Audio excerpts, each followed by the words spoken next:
Why do you come to school? We all love coming to school. Can we spend the next few minutes and bring out our reasons for coming to school?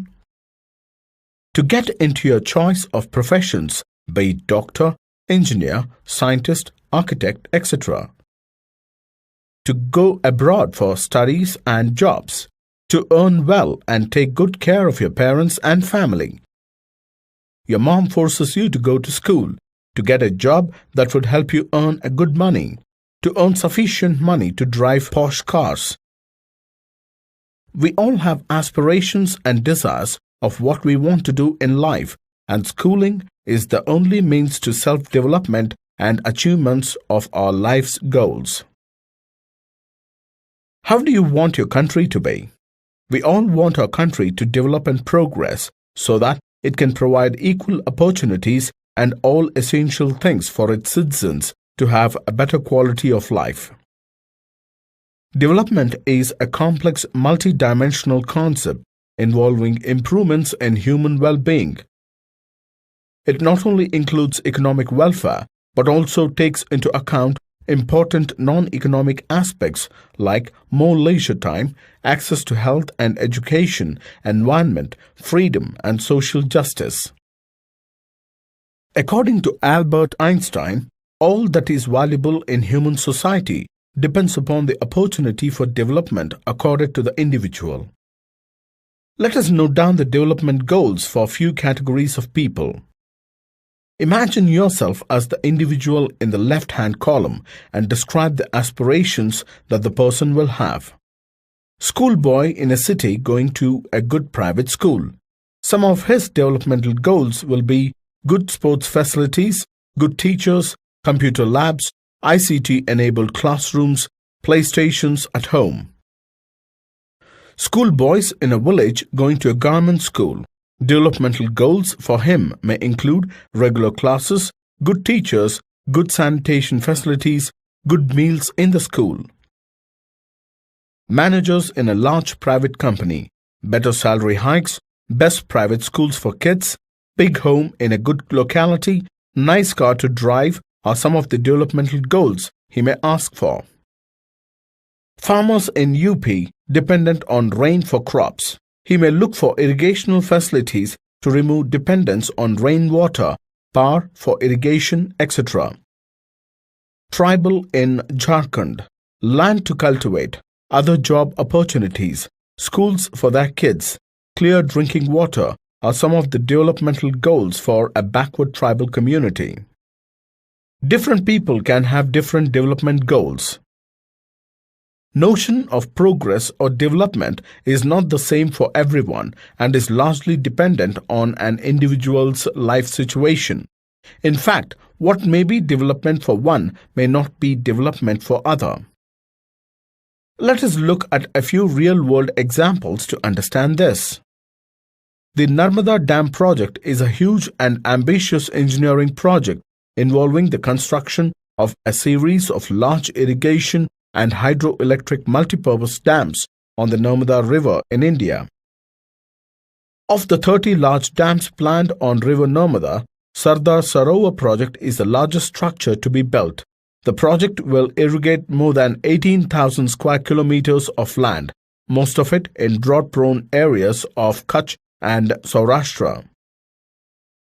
According to the government report given to Supreme Court, the project has the potential to feed as many as 20 million people, provide domestic and industrial water for about 30 million, employ about 1 million, and provide valuable peak electric power in an area with high unmet power demand. What do you think are the development goals of the different categories of people in this region? Industrialist. Happy and supportive, as this would mean uninterrupted power for them. People in Kutch and Saurashtra, supportive, as this would end their water problem after facing droughts for years. Tribal from Narmada Valley. Their land will be submerged and they will have to leave their lives behind and locate to a new place. These people are strongly opposing this under the banner of Narmada Bachao Andolan. Look at another example. Bangalore as a city has grown at a very fast pace, and slow-moving traffic and traffic jams has become the norm of the day. The government decides to undertake road widening and metro construction. What do you think is the reaction from different segments of the city's population? Let us observe the development goals of the different categories of people in Bangalore. Common man. People commuting long distances are happy and supportive of this initiative. They see it as a means to end their daily travelling woes and will lead to reduction in pollution. Industrialists appreciate and support, as this will improve the city's infrastructure and will attract much more industries to the city. Farmers and people whose land is to be acquired for these projects. Rollback of the project or good compensation with alternative fertile land. Auto drivers, rollback of project as this will impact their business in future. Mumbai, the financial capital of India and the home to Bollywood, is the most populous city in India, and the typical suburban neighborhood looks like in the picture here. The high-rise buildings and slums are adjacent to each other. What do you think will be the development goals for this area? Developmental goals for the people living in high-rise buildings may include removal of slums, cleanliness in the neighborhood, and more open spaces and parks. On the other hand, people living in the slums will look for regularization of slums or alternate land for housing and rehabilitation and clean water supply. People can have difference of opinion not just about the development goals, but there could be similar disagreements between people about ways of developing. What are the common things that each one of us wants, irrespective of which part of the country or strata of society we belong to? Some of the common development goals of our country are more income, equal opportunities, security, freedom, good healthcare facilities, good educational facilities, public facilities. Development goals that people have are not only about better income but also about other important things in life. United Nations has come up with the Millennium Development Goals to enable every nation attain development. United Nations Millennium Development Goals (MDGs) are the 8 time-bound comprehensive and specific development goals adopted by the world leaders in 2000 and set to be achieved by 2015. These are: Goal 1. Eradicate extreme poverty and hunger. Goal 2. Achieve universal primary education. Goal 3. Promote gender equality and empower women. Goal 4. Reduce child mortality. Goal 5. Improve maternal health. Goal 6. Combat HIV, AIDS, malaria and other diseases. Goal 7. Ensure environmental sustainability. Goal 8. Develop a global partnership for development. They provide a framework for the entire international community to work together towards a common end, making sure that human development reaches everyone everywhere. You use to divide the pictures as developed and underdeveloped. Countries with higher income are considered to be developed based on the understanding that more income means more things for human beings. Do you know what is meant by the income of a country? The total value of all goods and services produced within a country plus the income coming from abroad is known as the total national income of a country. Does the total income give a true picture of a nation? No, let us know it better with an example. Looking at the image, can anyone assume that the entire population of Delhi has high income? High total income fueled through economic growth can hide a number of underlying economic problems. How is the income and wealth distributed?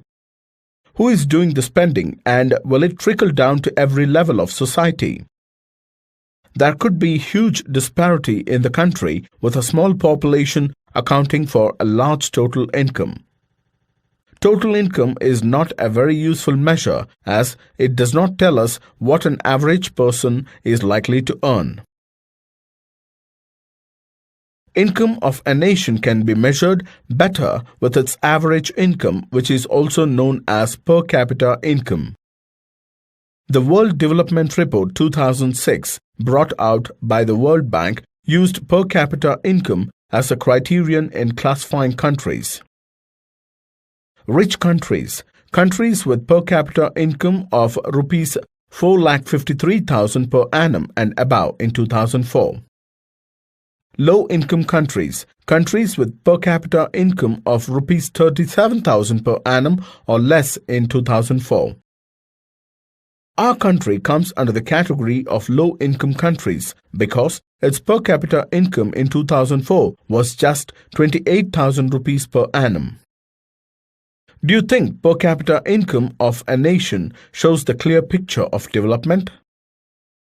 No. While averages are useful for comparison, they also hide disparities. Let us compare both country A and B simplified with 5 citizens. How much is the per capita income for both the countries? Per capita income is Rs 10,000 each for both the countries. In which country would you prefer to be a citizen and why? You may prefer to live in country A as there is less disparity. Do you still feel the average income of a nation is the ideal indicator of the economy? 10.7 million children worldwide do not live until their 5th birthday. More than 1 billion people survive in abject poverty on less than Rs 50 a day. The world's richest 500 individuals have a combined income greater than that of the poorest 416 million.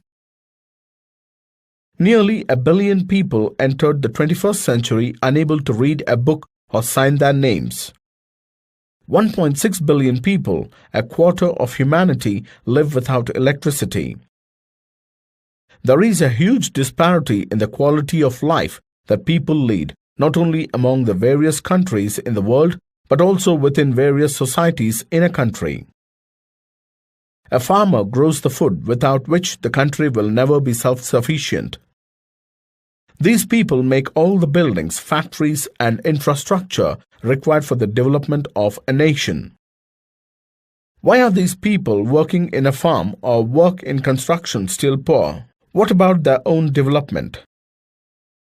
The benefits of development do not reach every citizen of the country. Let us look at the following questions. Can changes in economic growth measure changes in the quality of life? Do additional earnings ensure good healthcare, education, and basic facilities to all? The answer is definitely no. The gap should be bridged so that more and more people get access to a good quality of life. Let us look closer at the home country for some data from different states. Which region is the richest region? Gujarat is the richest region with a per capita income of 45,773. Which region do you think is the most developed region and why? Kerala is the most developed region. Though Kerala has low per capita income than Gujarat and Punjab, its literacy rate and life expectancy is much higher than Gujarat and Punjab. Life expectancy at birth is much higher and infant mortality rate is much lower than the rest of the states in Kerala. Thus, the richest region may not be the most developed region. We need to consider all other development aspects to get the clear picture. Human Development Index is a socio-economic measure and is being widely used across the world, including the United Nations, to assess the development of the countries. Human Development Report published by United Nations Development Programme compares countries based Human Development Index. HDI focuses on 3 dimensions of human welfare: longevity, life expectancy, knowledge, access to education, literacy rates. standard of living, per capita income. Look at the table. Here, combined gross enrollment ratio for 3 levels means enrollment ratio for primary school, secondary school, and higher education beyond secondary school. What do you observe? Does this data surprise you? China, with such large population, is much ahead of our country in all the aspects of development. A small country like Sri Lanka, which is facing civil war since years, is also doing better in every aspect than India. Even the small nation Bhutan has higher national income per capita than India. What do you think is the most important aspect for development of a nation? The most important aspect for development of a nation is the development of its citizens and their health and well-being. There are 2 major indicators of development: economic growth and social development. Economic growth is indicated by total income and per capita income of the people. Social development is indicated by various aspects such as life expectancy, literacy rates, infant mortality rate, and gross enrollment ratio for 3 levels. Do you think there are certain other aspects that should be considered for measuring human development? Somebody stated correctly, the difference between animals and humans is that animals change themselves for the environment, but humans change the environment for themselves. Look at these pictures for clues. Can you bring out some key challenges that is brought by the present scale of development happening across the world? Air pollution, depletion of surface and groundwater, global warming, land degradation, depletion of fossil fuels, and deforestation, etc. are some of the key challenges brought by development. We have seen the need for development, but not looking at the cost that we are paying for this. Let us see the case of Japan's marine life. When human demand for a resource and the technology to meet that demand grows faster than the resource itself, shortage and possible extinction of the resource brings us to Japan's marine life story. Once thought unlimited, the ocean's bounty is finite and fought over. Technology in the form of industrial fishing fleets has led to manifold increase in the world's annual catch of seafood. With many areas already overfished, the need for more produce is driving the fishing trawlers farther from shore. Driving this drama is demand, and nowhere is it stronger than in Japan, where less than 3% of the world's population consumes more than 16% of the world's seafood. According to a report in the journal Science, if current trends of overfishing and pollution continue, by 2050, the populations of just about all seafood face collapse, defined as 90% depletion. Groundwater in our country is under serious threat of overuse. About 300 districts have reported a water level decline of more than 4 meters during the last 20 years. Nearly 1/3 of the country is overusing the groundwater, and in another 25 years, 60% of the countries will overuse water if the present way of using the resource continues. Do you know the places groundwater is depleted most in our country? Groundwater overuse is very common in agriculturally prosperous regions of Punjab and Western Uttar Pradesh and plateau region of Central and South India, some coastal plains and rapidly growing urban areas. NASA's Gravity Recovery and Climate Experiment GRACE satellites have determined that groundwater in northwestern India is being depleted at an average rate of 4 centimeters a year, equivalent height of water, which amounts to around 18 cubic kilometers of water a year. Why do you think groundwater is overused in various parts of India? Groundwater is overused due to industrial development, irrigation, and rapid urbanization. Crude oil that is extracted from the earth is an example of non-renewable resource. Let us look at crude oil reserves in some parts of the globe. Observing the table, you must be able to make out the major reason for increasing oil prices. If we continue to extract crude oil at the present rate, the crude oil reserve will not last more than 43 years if any new resource of oil is discovered.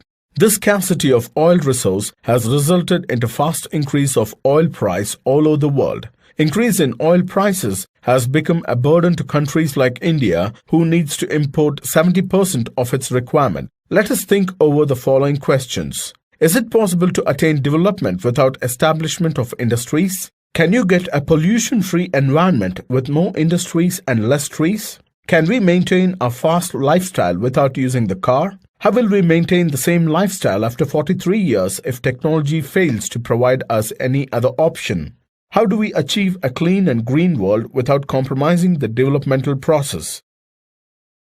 How do you think we solve these problems?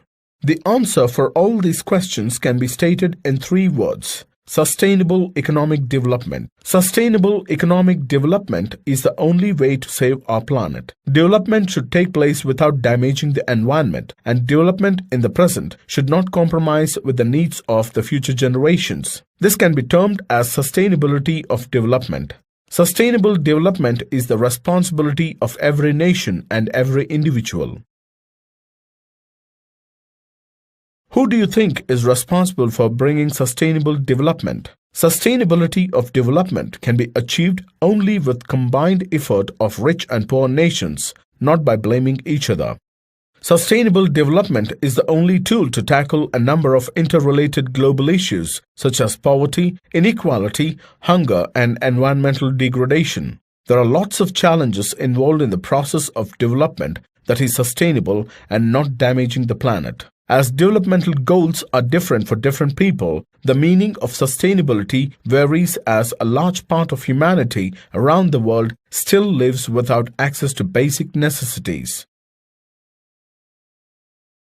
Are you aware of any international organization working for sustainable development? The United Nations is the largest international body involved in development issues around the world. The idea of sustainable development grew from various environmental movements all around the world. Consequently, Earth Summit in Rio, Brazil 1992 was a major step taken in international level which brought sustainable development to the mainstream. In 1992, UN Conference on Environment and Development, the Convention on Biological Diversity was born as a step to preserve the biological diversity on Earth. Johannesburg Summit 2002. The World Summit on Sustainable Development brought together 10,000s of participants to focus the world's attention and direct action towards meeting difficult challenges for sustainable development. The UN World Summit for September 2005 was held to review progress since the Millennium Declaration adopted by all member states in 2000. On 14th to 16th May 2012, the UN Conference on Sustainable Development UNCSD or Rio +20 will take place in Rio de Janeiro. The major objectives of the Rio +20 Earth Summit are to secure renewed political commitment to sustainable development, to access progress towards internationally agreed goals on sustainable development, and to address new and emerging challenges. The summit will also focus on 2 specific themes: a green economy in the context of poverty eradication and sustainable development, and an institutional framework for sustainable development. Do you know that the Tata Group has emerged as the top corporate leader in the sustainable development in India?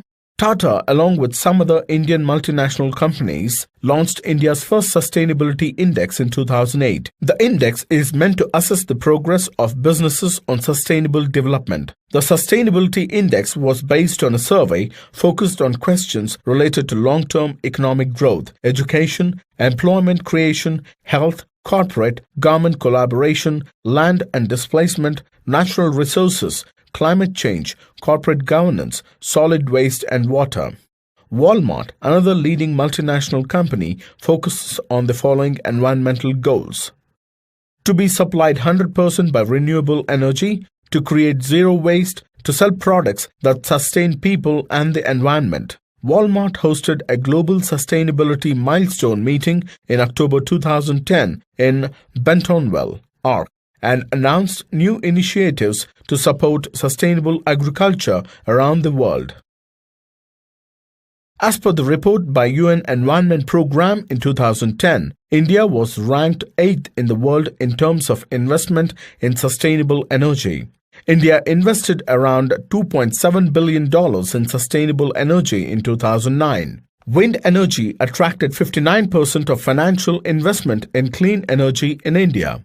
Our nation placed 5th rank in the world for installed wind power in 2009. Biomass and waste was the second largest sector recipient of investment, generating $0.6 billion of new financial investment, or 22% of the total.